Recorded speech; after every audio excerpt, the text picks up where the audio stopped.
Hello everyone, myself Khyati Vyas from JMP English Medium Saraswati Group of Education. Today I am conducting this session for Social Studies Grade 3 Chapter number 2 Continents and Ocean. And this is my session number 2 for this chapter. Okay. So first, before we start the session, let me recap the previous session. मतलब previous session में हमने क्या पढ़ा था, एक बार फिर से recap कर लेते हैं, क्योंकि आपको कुछ पॉइंट्स अगर मिस हो गए हैं या कुछ पॉइंट्स में डाउट्स है तो फिर से एक बार क्लियर हो जाए. So first of all we talked about what are continents. Continents मतलब क्या है? कॉन्टिनेंट्स मतलब आपने अर्थ देखा है. Yes, you have seen a globe और अ मैप या ग्लोब देखा होगा. You see there are water bodies and land forms, correct? either water bodies है या lands है अर्थ के ऊपर, ग्लोब के ऊपर. सो ब्लू कलर ज्यादा दिखेगा उसमें भी. क्यों? क्योंकि पानी ज्यादा है. there is 71% water or you can say 2/3 part of the globe of the earth is water and only 1/3 part that is 29% is land. Now, these big land masses are called continents. ये जो बड़े बड़े land mass है, this full land is divided in 7 parts and these big 7 parts of land are called continents. And big water bodies, बड़ी बड़ी जो water bodies है, इसको हमने 5 part में divide किया है, जिसको हम बोलते हैं oceans. Now, the 7 continents are, कौन से हैं 7 continents? Asia, Africa, North America, South America, Europe, Australia and Antarctica. Once again, let me repeat. Asia, Africa, North America, South America, Europe, Australia and Antarctica. Now, then we also studied the various landforms. अलग-अलग landforms के बारे में हमने पढ़ा था. Landforms मतलब क्या? Land सभी जगह पर एक जैसी होती है? नहीं. क्यों? क्योंकि आपने देखा होगा कि हम जहाँ पर रहते हैं फ्लैट्स है, प्लेन्स है, करेक्ट? कहीं पर ऐसा होता है कि आप यहाँ से अगर आबू जाओ, माउंट आबू, तो वो हिल स्टेशन है. अगेन इट इज हायर, थोड़ी हाइट पर होता है. देन कहीं कहीं पर ऐसा होता है कि आप नदी किनारे हो या ओशियंस के पास हो. सोमनाथ, यहाँ से आप सोमनाथ जाते हो तो उधर ओशियन है, दरिया है, बीच, करेक्ट? तो दैट इज कोस्टल प्लेन, तो वो कोस्टल प्लेन में आ जाता है. देन आप कच्छ भुज अगर जाते हो तो वो क्या है? डेजर्ट एरिया है, करेक्ट? सो इस तरह से लैंड फॉर्म्स में अलग अलग लैंड फॉर्म्स होते हैं. तो इससे हमें क्या समझने को मिला? लैंड फॉर्म्स मतलब the land on the earth surface has different shapes and form. These are called landforms और नेचुरल फीचर्स. तो अर्थ के सरफेस पे लैंड जो है वो अलग अलग किस्म की है, जिसको हम लैंडफॉर्म या नेचुरल फीचर कहेंगे. So we use special words to talk about these features. अब इन फीचर्स को अलग अलग वर्ड से हम यूज करते हैं. कैसे करते हैं? फॉर एग्जाम्पल माउंटेन्स, कहीं किसी किसी चीज को माउंटेन बोलेंगे. Then there are hills, mountains, hills and valleys. Then there are plateaus, there are plains, there are deserts, there are coastal plains. Okay? So ये सारे के सारे अलग अलग किस्म के landform हैं. Then we study कि mountains, hills and valleys, इनमें से जो बहुत ऊंचे होते हैं, very height, they are called mountains. बहुत ऊंचे हो तो उसे mountains कहेंगे. Then the top of a mountain is called its peak. Mountain का जो टॉप होता है, फॉर एग्जाम्पल ये एक माउंटेन है, तो इधर का ये जो टॉप है इसे हम पीक कहेंगे. Peak, P-E-A-K, peak. Okay? Then the land which is not as high as mountain, height mountain जितनी नहीं है मगर छोटा है, तो उसे हम कहेंगे हिल. क्या कहेंगे? हिल. माउंटेन जितना ऊंचा नहीं है, थोड़ी नीची हाइट वाला है, तो उसे हम कहेंगे हिल. Then the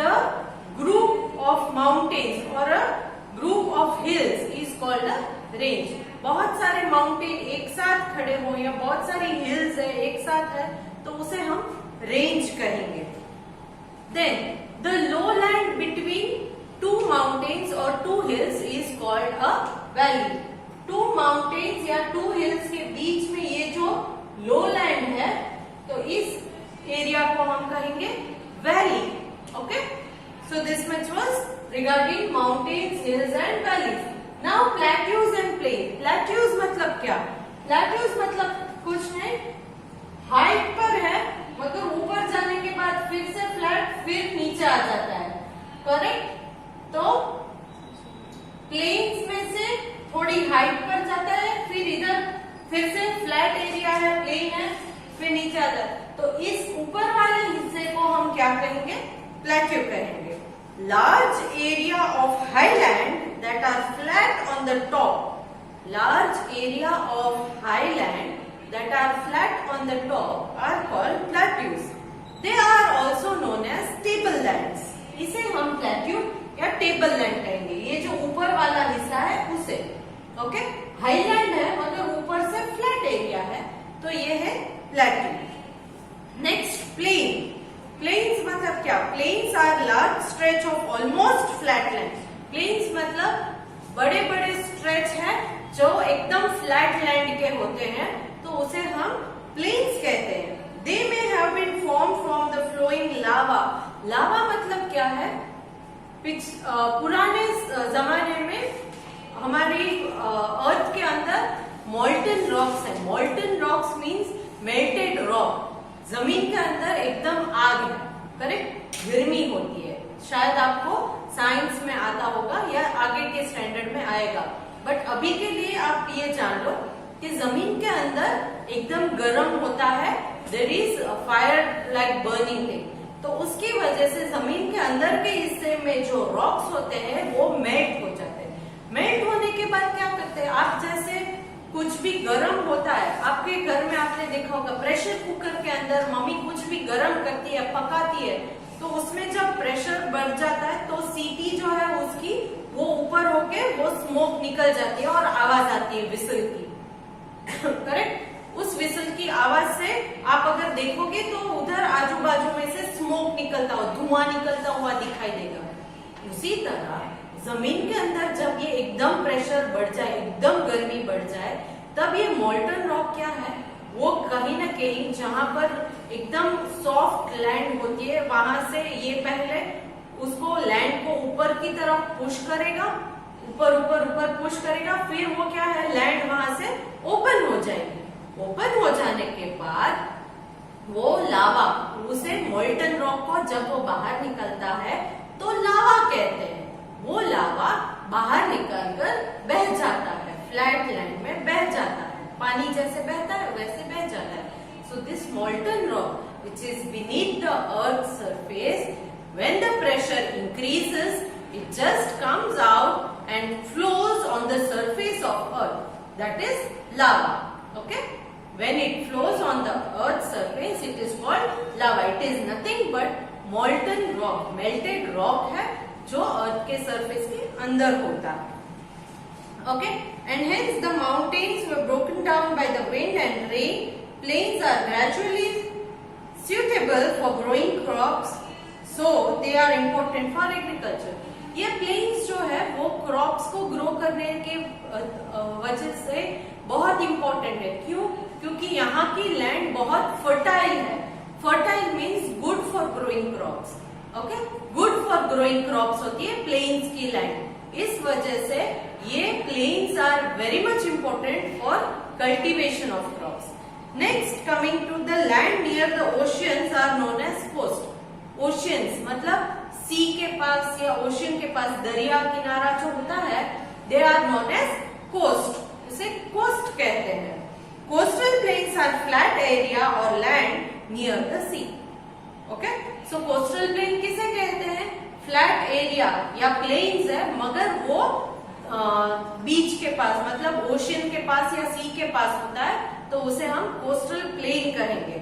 These are generally sandy. ये बहुत सैंडी एरिया होता है। सैंड मतलब रेत। रेत क्यों? क्योंकि आप अगर बीच पर गए हो तो आपने देखा होगा कि वहां पर बहुत सारी सैंड या रेत होती है। Next coming to this desert area. अब हम डेजर्ट के बारे में एक बार रिकैप कर लेते हैं कि आपने क्या पढ़ा था। Deserts are those areas of land which receive very little rain and where very few plants or trees grow. Desert कौन से एरिया है? डेजर्ट वो एरिया है जहां पर बहुत सारी सैंड होती है, ड्राई एरिया होता है, because there is very little rainfall और समटाइम्स नो रेनफॉल। शायद कम बारिश हो या कभी कभी ऐसा भी होता है कि बारिश ही ना हो। इस वजह से ये लैंड बहुत ही ड्राई होती है और उस वजह से जो है यहाँ पर बहुत सारे पेड़ पौधे भी उगते नहीं है। पेड़ क्यों नहीं उगते? क्योंकि पानी नहीं है। पानी नहीं मिलता है तो पेड़ पौधे उगेंगे? नो।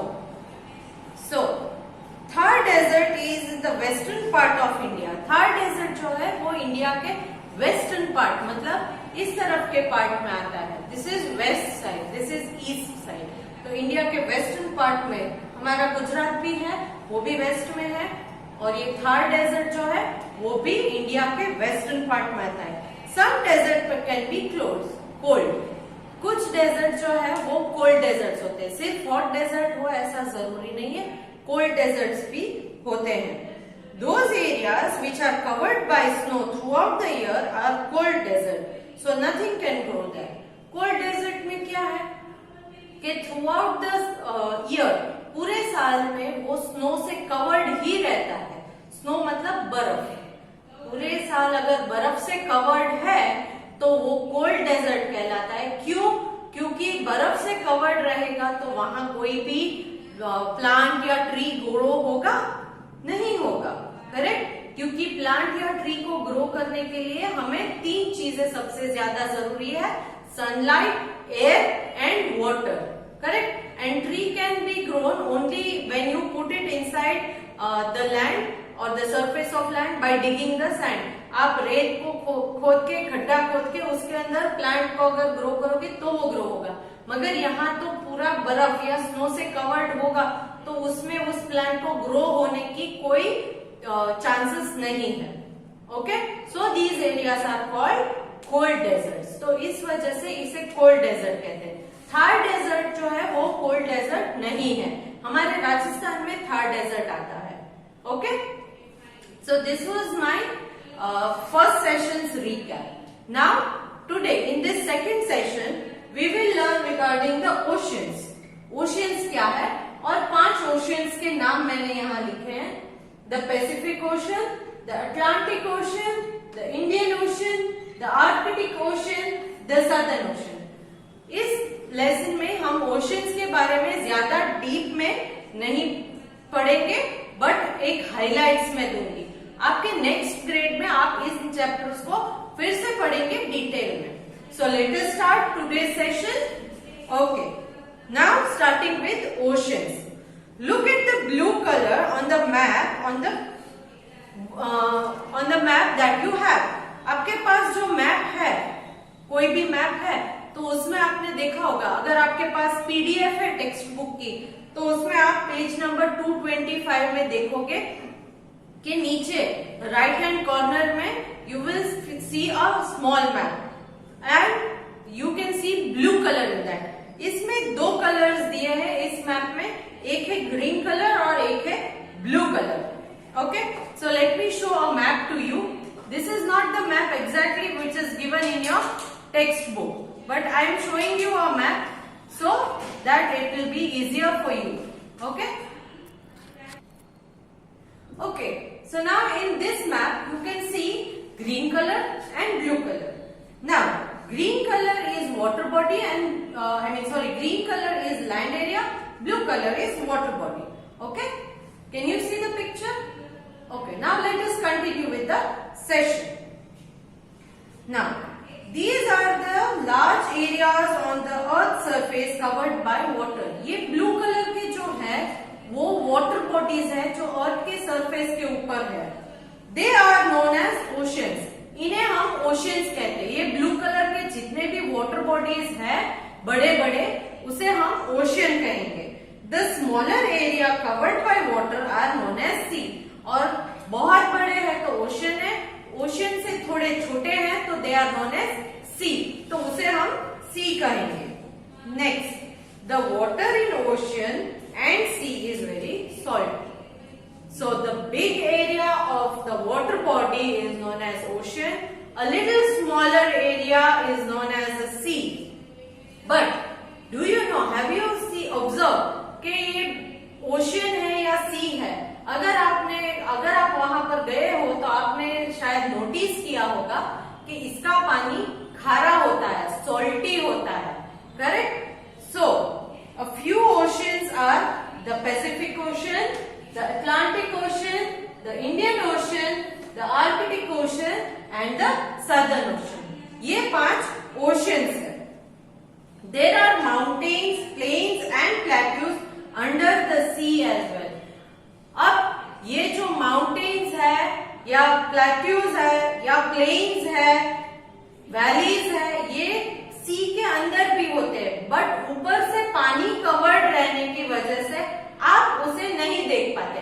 कभी कभी जो है वो माउंटेन या हिल का ऊपर का हिस्सा, पीक जो होती है, वो पानी से बाहर निकलती है तो उसे आइलैंड कहेंगे। कभी कभी क्या होता है, ये माउंटेन है, अगर यहाँ पर पानी से भरा है, पानी के अंदर है, सी के अंदर है, तो सिर्फ इतना हिस्सा जो पानी के ऊपर आता है उसे हम कहेंगे आइलैंड। क्यों? क्योंकि आजू बाजू में सारी जगह पर पानी है, सिर्फ ऊपर का हिस्सा ही आपको दिख रहा है, तो all the sides covered by water, such areas are called islands. ये तो पता है आपको, जहां पर सारी तरफ चारों ओर से पानी हो, बीच में सिर्फ लैंड है, तो उसे आइलैंड कहेंगे। तो इससे हमें क्या सीखने को मिला? What do we learn from this? Yes, there are mountains, valleys, hills, plains, plateaus under the sea or beneath the ocean also. sea या ocean के अंदर भी ये सारे के सारे land forms होते हैं। Next, the top of some underwater mountain raise above the water and become island. ये मैंने आपको ऑलरेडी समझाया कि टॉप ऑफ द माउंटेन या टॉप ऑफ द हिल है, वो कभी कभी वाटर से बाहर निकल जाता है, तो इसे हम कहेंगे island, ISLEND. An island is a piece of land that is completely surrounded by water. Completely surrounded का मतलब है चारों तरफ से सराउंडिंग एरिया में इसमें पानी ही होता है, सिर्फ बीच में जो है वो लैंड है, बाकी चारों और सराउंडिंग में वाटर है। Next, a group of islands that are close together in sea is known as archipelago. Group of island जो सी में एक दूसरे के नजदीक नजदीक होते हैं तो उसे आर्किपेलागो कहते हैं। फॉर एग्जाम्पल यहाँ पर मैं एक सी बनाती हूँ, यहाँ पर सी है, ओके। अब यहाँ छोटे छोटे आइलैंड्स जो है वो एक दूसरे के बहुत नजदीक है, तो ये जो ग्रुप ऑफ आइलैंड है which are close to each other are known as archipelago. Andaman and Nicobar islands of India are example of archipelago. India के पास आपने सुना होगा अंडमान एंड निकोबार आइलैंड्स है, तो ये एक आर्किपेलागो है। क्या है? आर्किपेलागो। आर्किपेलागो मतलब क्या? Archipelago means group of islands in a sea which are close to each other. Close to each other मतलब एक दूसरे के नजदीक होते हैं, पानी के बीचों बीच होते हैं ये आइलैंड्स, बट एक साथ ग्रुप में रहते हैं, तो इसे कहेंगे archipelago. Next, a peninsula is a piece of land that is surrounded by water on 3 sides.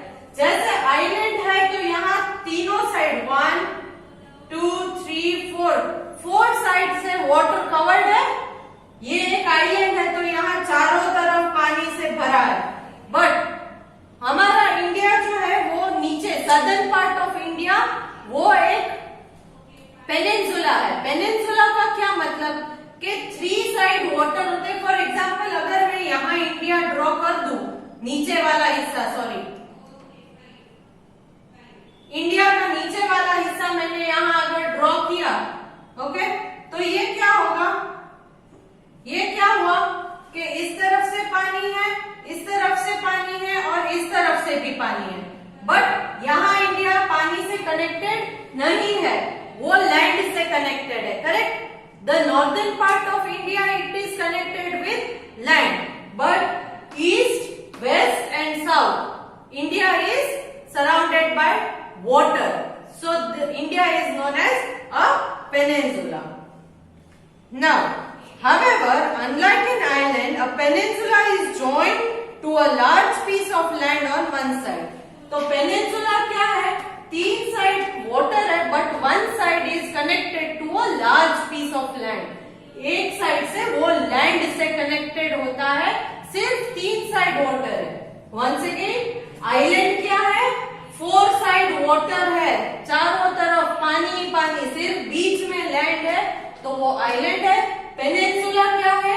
तीन साइड पानी है, but one side it is connected with land, it is called peninsula.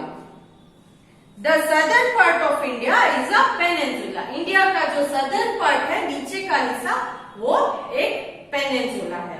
So here I would like to end this session. And I am sending a worksheet along with this session. Hope you will understand the worksheet. It is purely fill in the blanks based. If you don't know any answers, you can go through the PDF of the textbook which we have already sent to you, or you can rewind the video and look at the video, listen to the video carefully. You will find all the answers in this video. Now, in my next session, I'll be solving the exercise of this chapter. Hope you have understood this full chapter. Bye.